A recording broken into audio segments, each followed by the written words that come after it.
I think the craziest part of just oh yeah, hi, by the way, I haven't posted in a while, but I have been trying to lock in with work, which has given me a lot of anxiety during the time. It's all over now, but I was very paranoid, anxious, and worried that I wasn't able to accomplish what I want to accomplish before I leave.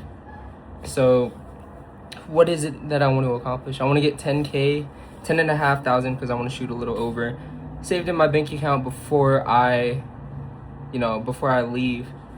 And even making this video is kind of worrisome, and in the sense that if people at work see this, then that could be an issue. But yeah, I got my Holy Bible and I got my notebook, or my journal, I should say. Yeah. It's my first ever Bible that I actually bought or just have in general. So I just don't understand anything about how to go about it. My friend just said start from Genesis, work your way up to Revelations. That's how he did it when he first read his Bible. But I've also seen online, Johnny Chang has said the same thing. He's pretty big in just sort of the circle on the internet. And Cliff,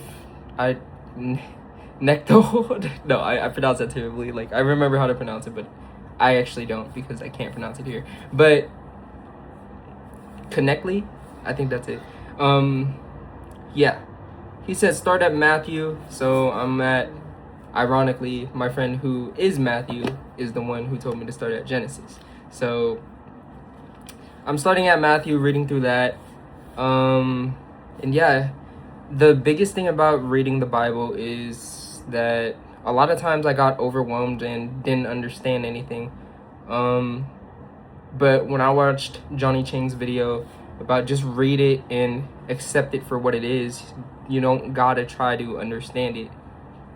If anything, just reading these words and comprehending them each time you pick up this Bible, you slowly build that comprehension and relationship with God. You're building a relationship with God each time you pick up this Bible to read it.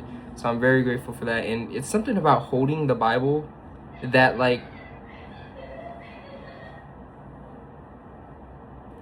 that shit is scary. That shit is scary. Oh, sorry. I cussed while holding the Bible, which I don't know. But I'm currently playing Fatal Frame 2, or I was about to. That's what this video is about. So, and they just had some screaming ass kid. Again, sorry. Okay, they had some. I'm gonna put this Bible down for now. I gotta break that cussing. They had some screaming kids. And it sounded like it was echoing throughout my room. That felt like that was in my room. And I was watching so in my playlist, yeah, I have a random playlist on YouTube when I just listen to at work. It's of everything, video games, Vocaloids. I actually don't have Vocaloids, but the song Ding Dong, if you guys don't know, it's 2012 song. It's based off a Japanese superstition game where you use a doll and that doll will attract a spirit to play this is how you play hide and seek alone.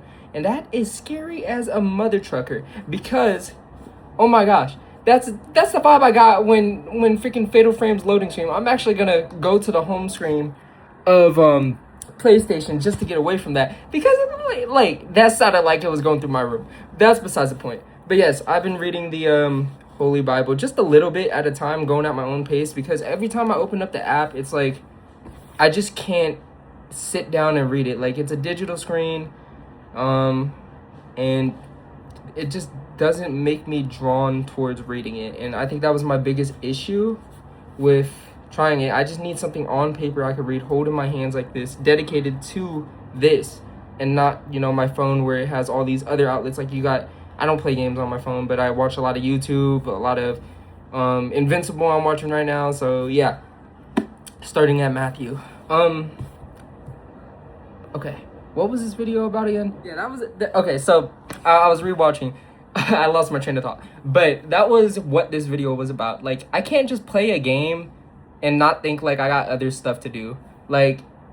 For example, go work out, go clean the cat litter, go study for the ASVAB. It's all sort of overwhelming, and I want to get better at reading, but there's not a time where I could just sit down, play a game, and not have that struggles. So I'm gonna try that today, just playing Fatal Frame, enjoying myself for like until I leave, and then come back and dedicate my time into studying. Because, you know, I am a gamer at heart, but it's so much stress as an adult is what I'm learning, that you got other responsibilities. You can't just sit here and play a game, which is crazy because when I was younger, I'm like, dang, you get your money's worth if you play the JRPGs. Like if you play Persona, Final Fantasy games, what else? Pokemon, like okay, JRPGs in general. So they are usually probably like 20 plus hours long. Personas are like almost 100. I'm like, that's money's worth for like a $60 to $70 game, because I'm like, dang, okay, I could spend money on this because this game will last me a long time. Games nowadays, as an adult, I'm looking forward to the Resident Evils. I used to think Resident Evil games are at most 10 hours long. Especially the modern day ones are really short. But wow, like I used to be like, man, I spent so much money on this game and now it's over. It's like, okay, you get the replayability to try it on like hard, extreme mode, whatever they have. You know, they got the mercenaries, the side games, some of them do, and then you also have the speed runs. But I don't really like mess with that. I just like playing the game for the story and the gameplay, and then being done. I like the narrative and how linear it is. You know, the puzzles are fun, and just you have to think about managing resources and all that. Do I think the cost should be cheaper? Yes, I still agree with that.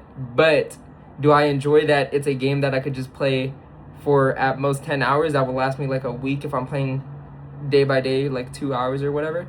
I really appreciate that. Do I hate that Metaphor, Persona, Final Fantasy is like super long? Nowadays, yeah, because I don't have time to play them. I got other things to do. I gotta learn all these things about financial, especially financials. Like I started off slow, so I built my first credit card. I got like I'm like in the 700s to 800s, like 740 right now, and yeah, so that's where I started.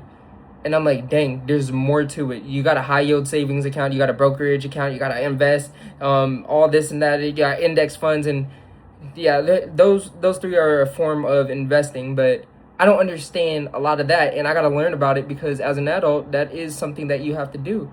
You know, it's sort of unspoken to as a child. Like, I didn't even know about that until I got to my senior year when I took the class, this certain class, like financial class, that was required of us to take. So if you guys are nowadays saying they don't teach you this in high school, they kind of do. Taxes not, but like you don't learn about taxes, but in terms of like financial decisions and stuff like that, like the things you need, they teach you about investing in credit cards, and that's about it. That's what I learned in class, what I remembered. Everything else I have to learn on my own. Investing I still have not done because it's just, you're putting money into something that you don't know if you're gonna have back. It's like to me, it's at face value, it's like gambling to me, but I know it's not that, and it's just something you have to learn by trial and error. You know, like a lot of failures lead to success. So I'm gonna do that. I'm gonna start doing that once I save up my first 10K, and on top of that, I'm gonna do that when I am paid off my phone. So yeah, that is a big thing, especially when you're young. Like this phone, a month, $55 is kind of insane, like for me, let alone a car like is like $230 payment minimum nowadays if you want a new car. So that's something I learned about. You know, shout out to Smart Money Bro. He says do not buy a car or finance a car. So if I ever did that, I would just pay it full if I'm getting a new one. If I'm getting a used one, you know, part of me still wants to get a new one because I don't know, like I would like that for being my only car for a long ass time. But you know, I know cars break down, depreciate in value. I understand that and everything, but yeah, I still have a lot to go to learn and just to really experience that for myself. I'm 19 right now, so I have a long way to go, and I understand I can make these mistakes right now because I'm young, and I don't necessarily have to worry about fixing them or working towards something else. So if you guys don't know, I'm planning on joining the military and working towards that Air Force. Shout out to Air Force. I am super, super proud of myself. This month has been amazing. I do want to finish out the month breaking 200s. Now, let me tell y'all the weight I'm at right now. I am 200. Well, actually, no. Write it down in the comments below. What do you think what weight I am right now? I am currently, ready for it? 202, bro. I am 202, and that is amazing to feel. Like, I may not look it, you know, I may like be a little flabby, extra skin, whatever. But I don't know, I'm really proud of myself. It's the lowest I've been since middle school. That's very hard to think about because I worked really hard in high school. And arguably, I probably was in better shape because I did look leaner with my upper body because we did a lot of lifting, we did calisthenics and all this. I've only been doing cardio, so I'm pretty sure my body is more flabby and less muscular or leaner. I was a lot leaner back in high school, and I also worked from a larger weight. So at most in high school, starting off as a freshman, I was like 234, I believe. My average weight, I would say, was like 224. And when I locked in after sophomore year, I was probably like 212 to 211. So, yeah. I'm currently the lowest weight I've been in my life, and I'm extremely proud of myself for that. It's kind of crazy that I passed the flat number route. So I was 266 when I stepped into a recruiter's office, and now I'm 202. So that's more than 60 pounds. That's 64 pounds right there. And yeah, at the start of last year, I was 276. Before I started working at my job, I was 276, and I fluctuated between it. Come on. Who are you talking to? I'm making a video. Oh. No, you're good. Are we almost leaving? Huh? Are we almost leaving? Haley said she needs to take a shower. Okay, yeah, that's fine. I'm gonna record my video and then play some game. Yeah. But yes, I'm extremely proud of myself, and it is March 29th, I believe. I do want to finish out this month getting under 200. Now, under 200 is the literal thing that I have not seen since middle school. I've not seen myself under 200 since middle school, which is kind of crazy to think about. That's like over 5 years now. It's like 6 years now. Yeah. So I'm over here working, getting my cardio in. What I know works is literally, like, the number one thing I could offer you guys as advice is literally dieting. Dieting is the number one thing. Like, if you don't have it, you could work out all you want, and I've never had a problem working out. Like, to get out there and do it is never a like problem for me. It was always dieting, and I've done so much work to work on that. So I've done a lot to build towards a better diet and controlling what I eat, controlling what I drink. I only drink water right now, and you know, your boy does eventually want to drink like Arnold Palmer. That is my literal second favorite drink because water is my number one drink. And yeah, you can eat bad foods, just eat less of it, balance it out. No, okay, I'm just gonna eat like 2 of those, 3 of those, or that might be the only thing I eat. So it's just something that you don't beat yourself. You can't beat yourself over it, and that's what I really worked on. And holding myself accountable. So I'll go run more and then eat less, or just eat a normal amount of food. So yesterday I only ate 1 meal, and that was the Cajun that my grandparents made. Here's a picture of it right here, and yeah, that was very delicious. This video is getting long. I don't like long videos because that means I have to edit some stuff out, which I will not do. I will probably just post this in the other video that I made before cutting. And yeah, I'm gonna play Fatal Frame, enjoy it, immerse myself, not worry about ASVAB, not worry about book reading, not, you know, the Bible, which I will read later today even more, because yeah, I'm so like, I'm a forever learner. I think that's very healthy to be a forever learner. So I got all these books where you could see different perspectives, even in like, it doesn't have to be a self-help book, because I'm right now reading Blackford Manor by J.W. Gray. I've put it down for a while, but I am reading the light novel version of, damn, this book is heavier than or like bigger than I initially thought, like, wow, that is a pretty hefty book compared to Blackford Manor. But yeah, I've been reading those, or I've been reading mostly Blackford Manor and The Courage to Be Disliked. So let me show y'all right there. Courage to Be Disliked. Yes, that is a scratcher. That is my bookmark for this book. So I'm almost done. Only got these pages left to go. And then if you guys want to see my bookmark for the Bible,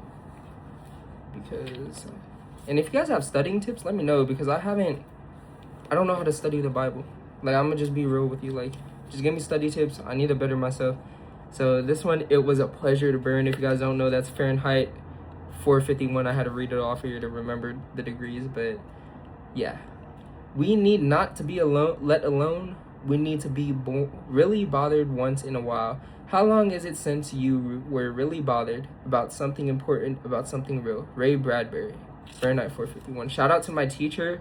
I took some of these. I don't know where the rest. I used to tie them at the end of my bed because I had these metal rods that held up the bed in its frame. So this is the only one to my knowledge. I have a red one somewhere in a different book that I have caged away, but I've taken really good care of this bookmark. And yeah, she was one of my favorite teachers, if not the favorite teacher of my high school experience. Shout out to Miss G. Miss G, she was amazing. Amazing teacher. Like, amazing. I love her as my teacher. She's an amazing person and a teacher. Then I got this book that I haven't read yet because I got so many other books and I don't want to build a backlog. But this one's by Shaman Davis, The Commandments of the Soul. So yeah, it's really cool because he autographed these books. But what I will say is $30 for this book is crazy. $30. Okay, $30 plus shipping is $15. Oh my gosh, that is $45. If you guys didn't get it on the sale, it was a $60 book, which is crazy. That's the most I paid for in a book. And look, I got damage on this from the shipping. Like, come on now, $30 for this book. But I support creators, and I also support people who, you know, are always looking to better themselves. And I love Shaman Davis's content. He's really helped me out. So this is my way of supporting, and I get something for it. I get something amazing for it. This book, this is part of my dream right here. I want to make a book too, not necessarily I never want to like consider these like self-help books, but just different perspective books. I haven't found a way to rephrase it yet, but this book's awesome. I'm gonna read this and see through this, and it feels really good to hold too. So yeah, shout out to Shaman Davis. He's an amazing content creator. But yes, yeah, so that's what I'm up to. I'm gonna play this Fatal Frame and just have fun. I'll see y'all when I see y'all. Peace.